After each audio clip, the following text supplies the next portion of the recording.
કાશ્મીરમાં થયેલા આતંકી હુમલાના વિરોધમાં સંજેલીનગર સંપૂર્ણપણે બંધ. કાશ્મીરમાં થયેલ તાજેતરના આતંકી હુમલાના વિરોધમાં સંજેલીનગર સંપૂર્ણપણે બંધ રાખવામાં આવ્યું છે. આ ઘટનાને પગલે સમગ્ર દેશમાં શોક અને રોષની લાગણી જોવા મળી રહી છે.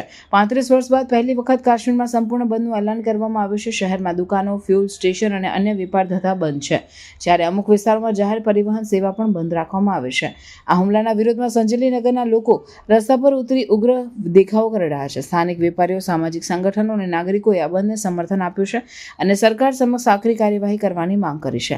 આ ઘટનાને પગલે સુરક્ષા વ્યવસ્થા વધુ ચુસ્ત બનાવવામાં આવી છે.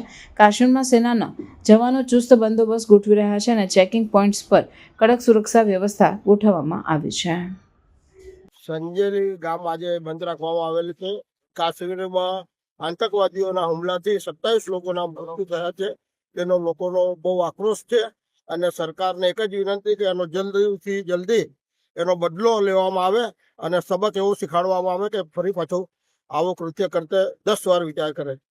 આપનું નામ? ડિમ્પલભાઈ દેસાઈ.